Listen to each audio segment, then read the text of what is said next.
Hi everyone, castling एक बहुत ही valuable move है। इसमें हम किंग और रुक की पोजीशन को रिवर्स कर देते हैं। कैसलिंग बहुत ही यूजफुल है। अगर आपका किंग बोर्ड के सेंटर में है तो इसको चारों तरफ से ट्रैप किया जा सकता है और आपका रुक यूजलेस है जब तक ये अटैक में ना आए। अगर आप अपने रुक को उसकी साइड से अटैक में लाएंगे तो आपको 3 से 4 मूव लग जाएंगे, बट कैसलिंग की हेल्प से आपके किंग की सेफ्टी भी हो जाती है और आपका रुक अटैक में भी आ जाता है, वो भी सिर्फ एक ही मूव में। कैसलिंग करने का बेसिक रूल होता है कि आप अपने किंग को किसी भी साइड 2 स्टेप चलाते हैं और अपने उसी रुक को किंग के दूसरी तरफ रख देते हैं। और कैसलिंग हम किसी भी साइड कर सकते हैं, अपनी किंग साइड भी कर सकते हैं और अपने क्वीन साइड भी कर सकते हैं। हमें जिस भी साइड कैसलिंग करनी है उस समय हमारे किंग और उस साइड वाले रुक के बीच में कोई भी पीस नहीं होना चाहिए। जैसे हमें इस तरफ कैसलिंग करनी है तो हमारे इन दोनों के बीच में नहीं होना चाहिए, और हमें अगर किंग साइड कैसलिंग करनी है तो हमें इन दोनों के बीच में हमारे पास कोई पीस नहीं होना चाहिए। जैसे कैसलिंग करने के लिए हमें अपने किंग को जिस तरफ भी हमें कैसलिंग करनी हो उस तरफ 2 स्टेप चलाएंगे, 1-2 स्टेप चलाएंगे और अपने रुक को उसकी दूसरी तरफ रख देंगे। तो इस तरीके से हमारी कैसलिंग हो जाती है। और इसी तरीके से अगर हमें क्वीन साइड कैसलिंग करनी हो तो हम 2 स्टेप क्वीन साइड चलाएंगे और इस तरफ रुक को इसके साइड में रख देंगे, तो ये हमारी क्वीन साइड कैसलिंग हो जाती है। हम जिस साइड कैसल करेंगे उसी साइड वाला रुक हम लोग यूज करेंगे, ना कि दूसरी तरफ वाला। अगर हम लोग इस तरफ कैसल कर रहे हैं तो इस तरफ वाला रुक यूज करेंगे, और इस तरफ अगर कैसल कर रहे हैं तो हम लोग इस तरफ वाला रुक ही यूज करेंगे। इसी तरीके से अगर ब्लैक की साइड को हमें कैसल करना हो तो ब्लैक भी हमारा 2 स्टेप चलेगा और ये हमारा रुक इस तरफ आ जाएगा। और इसी तरीके से अगर हमारा ब्लैक किंग हमारा क्वीन साइड कैसल करता है तो ये 2 स्टेप चलेगा और रुक हमारा उठ के D1 स्क्वायर पर आ जाएगा। तो इस तरीके से हमारी कैसलिंग हो जाती है। कुछ हमारी ऐसी कंडीशंस होती हैं जब हम कैसल नहीं कर सकते।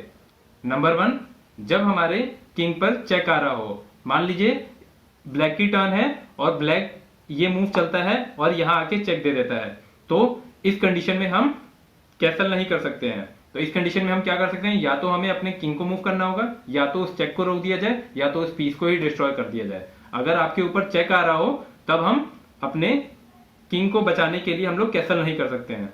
नंबर 2, जब थ्रू चेक आ रहा हो तब भी हम लोग कैसल नहीं कर सकते हैं। थ्रू चेक मतलब मान लीजिए ये क्वीन यहां पर है और क्वीन हमारी यहां से इस पोजीशन पे आके रख दी जाए, तो इस समय ये थ्रू चेक पड़ रहा है। मतलब हमें जिस तरफ कैसल करना हो उसके बीच में कोई चेक नहीं पड़ना चाहिए। मतलब हमें इस तरफ कैसल करना है तो इस स्क्वायर पर हमारा चेक पड़ रहा है, तो हम इस तरफ कैसल नहीं कर सकते, पर हम लोग इस तरफ कैसल कर सकते हैं क्योंकि इस तरफ कोई थ्रू चेक नहीं आ रहा है। नंबर 3, अगर आपका किंग कैसल करने के बाद जिस स्क्वायर पर जा रहा हो उस पर चेक पड़ रहा हो तब भी हम कैसल नहीं कर सकते हैं। जैसे मान लीजिए ये क्वीन यहां पर है, अब मुझे यहां पे अगर मुझे क्वीन साइड कैसल करनी हो तो ये किंग यहां पर आएगा और रुक यहां पर, लेकिन इस स्क्वायर पर चेक पड़ रहा है पहले से ही, तो हम लोग इस तरफ कैसल नहीं कर सकते हैं, तो ये इलीगल मूव होगा।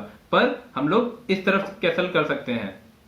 तो हम लोग उस समय कैसल नहीं कर सकते हैं जब हम लोग के कैसल करने के बाद वाला स्क्वायर पर भी चेक पड़ रहा हो, पर हम लोग दूसरी तरफ कैसल कर सकते हैं अगर उस तरफ कोई थ्रू चेक या उस स्क्वायर पर चेक ना पड़ रहा हो। नंबर 4, अगर आपका किंग और रुक इनमें से कोई भी एक बार भी इस गेम में पहले मूव कर चुका है तब भी आप कैसल नहीं कर सकते हैं। जैसे मान लीजिए क्वीन यहाँ पे आके चेक देती है तो हम लोग किंग को यहाँ पे एक बार मूव कर चुके, फिर से ये क्वीन यहाँ आके चेक देती है तो ये फिर से आ गया अपनी पोजीशन पर ही।